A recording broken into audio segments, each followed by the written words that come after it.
बीमारियों के इलाज में होने वाले खर्च का बड़ा हिस्सा दवाइयों का होता है।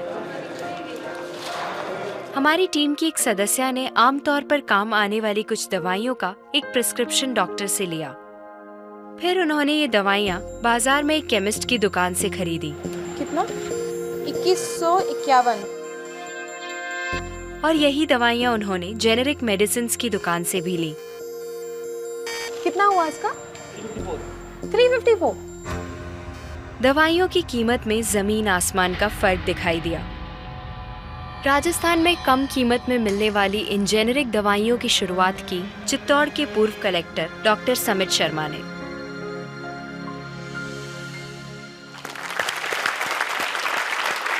डॉक्टर समित, मुझे बताइए कि ये कैसा मुमकिन है कि हमारी जो कॉरेस्पॉन्डेंट थी वो वही दवाइयाँ उन्होंने 2000 कीमत में उनको मिली एक दुकान में, और जो जेनरिक मेडिसिन है उस दुकान में जब गई तो उनको कम में मिली, 300 में मिली। ये कैसे मुमकिन है?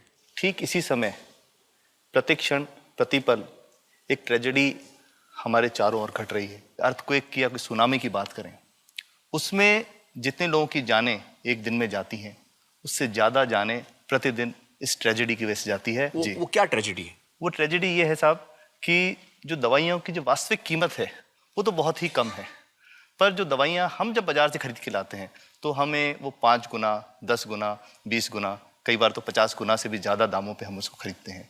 जैसे हम भारत में अगर देखें कि 40 करोड़ से ज़्यादा लोग ऐसे हैं जो अपने लिए 2 वक्त की रोटी नहीं जुटा पाते, तो क्या वो उस दवा को खरीद सकते हैं? बहुत सारे लोगों को इस वजह से दवाई नहीं मिल रही। यस, WHO कहता है कि स्वतंत्रता के 65 वर्ष पश्चात आज भी 65% of the Indian population lacks regular access to essential medicine. जो मेन दवाई हैं, जो आवश्यक दवाइयां हैं, वो उन तक नहीं पहुंच पाती रकम की वजह से। मुझे बताइए कि ये जो जेनेरिक मेडिसिन जो हम कहते हैं, अभी ये अंग्रेजी का शब्द है, इसको हिंदी में कैसे समझाएं? मैं आपको बहुत सरल भाषा में बताता हूँ। तो ये जेनेरिक नाम जो दवा का जो मूल सॉल्ट है, जो इसके अंदर जो दवा है उसका नाम है, केमिकल नाम, उसका केमिकल नाम है। अब जैसे और उदाहरण अगर सरल करके बताएं इसको, तो जैसे ये लड़की दुबली पतली सी नजर आती है, तो मैं अगर डॉक्टर हूं तो मैं इसको ये कहूं 1 गिलास दूध सुबह, 1 गिलास शाम को पिया कर। पर चिकित्सा के व्यवसाय में दुर्भाग्य से हमारे देश में ऐसा नहीं हो रहा। हम ये नहीं कहते कि आप भैंस का दूध लेके आइए, हम कहते हैं कि वो रामू की भैंस का दूध लेके आना। यही ब्रांडिंग है। ये जब उसकी दुकान पे जाती है वो कहता है 500 रुपये लीटर है, लेना है कि नहीं लेना। तो जो 30 रुपए की चीज़ है वो 500 रुपये में मिलती है। तो अगर मैं डायबिटीज़ की दवा ले रहा हूँ और अगर मैं ब्रांडेड दवा लेता हूँ तो मुझे कितने की पड़ेगी? जैसे एक 117 रुपये में भी है, 117 रुपये में मिलती है। और अगर वही चीज़ हम उसके जेनेरिक मेडिसिन के नाम से लें तो वो कितने की बनती है? वो मात्र 1 रुपये 95 पैसे में 10 गोली मिलती है।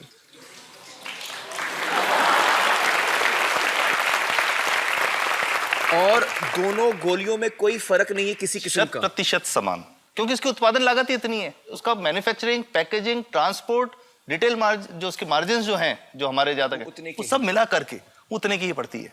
कुछ कैंसर के मैं आपको उदाहरण दूंगा, उसमें एक ही दवा जो ब्लड कैंसर के काम में आती है, बाजार में 1.25 लाख रुपए का एक पैकेट मिलता है। 1.25 लाख का एक पैकेट जो 1 महीने चलता है। और जेनरिक में वही दवा जेनरिक में अलग अलग कंपनीज जो बनाती हैं, एक 10,200 में बेचती है, एक 8,800 में बेचती है और एक 6,500 में बेचती है। मतलब ये आपका ये कहना है कि आपके ये प्रयास से इतने कम में राजस्थान में पब्लिक को, आवाम को ये दवाएं पहुंचा रहे हैं आप इस वक्त? जी, क्या बात है। मेरा ये सवाल है कि डॉक्टर्स जो हैं वो हमारे पर्ची पर जेनेरिक नाम क्यों नहीं लिख के देते? क्यों लिखते हैं वो ब्रांडेड? जाने नहीं देंगे बाहर फिर? नहीं, सब जाने देंगे। जब एक नया मेडिकल प्रैक्टिशनर जब प्रैक्टिस शुरू करता है तो उसके पास जो कंपनी के जो मेडिकल रिप्रेजेंटेटिव्स होते हैं, सेल्स बढ़ाने का उनका काम होता है, मार्केटिंग प्रिंसिपल के हिसाब से सेल्स एजेंट होते हैं बेसिकली। फिर वो कहते हैं साहब आप हमारी जो दवा है यही लिखना, ये बहुत बेहतर दवा है, इससे मरीज ठीक होगा। और उनको डॉक्टर्स को लिखने के लिए उनको प्रेशराइज किया जाता है, उनको टेम्प्ट किया जाता है। तो ये इसमें बहुत बड़ा कारण है जो दवा की कीमत को उसकी वास्तविक कीमत से 5-10 गुना 20 गुना तक बढ़ा देता है। एक बहुत बड़ा कारण है, क्योंकि हमारे पास जब हम टेंडर करते हैं तो बहुत सारे कंपनी वाले आते हैं, जो भारत की जो सबसे बेहतर कंपनियां, जिसके भी नाम वो रेपुटेड कंपनियां जिनके नाम आप ले सकते हैं, वो सभी हमें वो उसको जो 70 रुपए की है उसको 2 रुपए में 5 रुपए में दे रही है, 30 रुपए की दवा 2 रुपए में दे रही है। इतना ज्यादा फर्क। तो कंपनी तो दे सकती है और देना चाहती है और हमें देती भी है इतनी कम दामों में, हमें दे रही है ना, ये संभव तो है। अच्छा, मैं आपको बताऊंगा कि भारत से हम लगभग 45,000 करोड़ रुपए की जेनरिक दवाइयां प्रतिवर्ष विदेशों को निर्यात करते हैं। आप भेजते हैं दुनिया भर में जेनरिक, ये जो सस्ती दवाएं हैं आप विश्व भर में भेजते हैं, और हमारे लोगों को नहीं मिल रही। हमारे देश में महंगी है, हमारे देश में महंगी है, और अगर ऐसा है तो हमें कोई ईस्ट इंडिया कंपनी की जरूरत नहीं, हम वापस उसी दिशा में जा रहे हैं।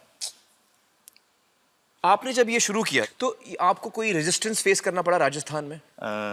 देखिए, जो प्रयास हम कर रहे हैं ये बेसिकली धारा के विपरीत बहने का एक प्रयास है जी। काफ़ी थ्रेट्स भी हैं, क्योंकि इसमें माफियाज भी हैं, ड्रग माफियाज जो ऑपरेट करते हैं, और हम हमेशा ये बात कहते हैं कि हम 100 साल से भी पुरानी शोषण की व्यवस्था को बदलना चाहते हैं, पर हमने हमेशा डॉक्टर्स को दोषी नहीं माना। जी। सारे डॉक्टर्स बुरे नहीं है, 50-60% तो जेन्युइनली वो चाहेंगे कि गरीबों को कम कीमत पे दवा मिल जाए, वो चाहेंगे। और आज भी ऐसे डॉक्टर्स हैं जो अपने घर से सैंपल्स ला करके अपने जेब से पैसे निकाल के मरीज का इलाज कराते हैं, ऐसे डॉक्टर्स आज भी हैं। बिल्कुल सही। तो मैं इनको एक उदाहरण भी बताता हूँ कि कैसे हमारे जो काम वाली थी उसका बच्चा था छोटा, इंसिडेंटली हम कोई समय छुट्टी मनाने कोई बाहर गए, जब हम लौट के आए 10-12 दिन बाद, तो वो लक्ष्मी के साथ उसका छोटा जो बेटा था राजू, वो भी उसके साथ आता था जब, और मेरे बच्चों के साथ खेलता था, मेरे बेटे के साथ खेलता था। तो वो लक्ष्मी अकेली ही आई, राजू नहीं आया। तो हमने पूछा कि क्या हुआ, तो उसने जो बात बताई कि साहब वो उसको, आप गए थे, उल्टी दस्त हो गया था। उल्टी दस्त की बीमारी के लिए वो जब दवा लेने गई तो केमिस्ट ने उसको कहा कि इसके तो 400 रुपये लगेंगे। तो उसने कहा साहब मैंने खूब मांगा, मेरे पास 400 रुपये मुझे नहीं थे, और मेरा बच्चा रात को ही उसको दस्त आते रहे, वो ख़त्म हो गया। और मैं आपको ये कहना चाहता हूँ कि वो जो दवा लिखी थी कि वास्तव कीमत 1.5-2 रुपये ही है, तो वो बच्चे की जान बच सकती थी। 65 वर्ष के बाद भी अगर कोई बच्चा उल्टी दस्त से मर जाए तो मैं नहीं समझता इससे शर्मनाक बात कोई हम लोगों के लिए हो सकती है। और सबसे बड़ी बात कि इसे आसानी से बदला जा सकता है। हमें सबको एक समन्वित, एक संगठित प्रयास करने की जरूरत है। ये तो कुछ भी नहीं है, कोई नई फैक्ट्री खोलनी नहीं, कोई नई दवा नहीं बनानी, ये सब जो गलत चल रहा है इसको रोकना ही तो है।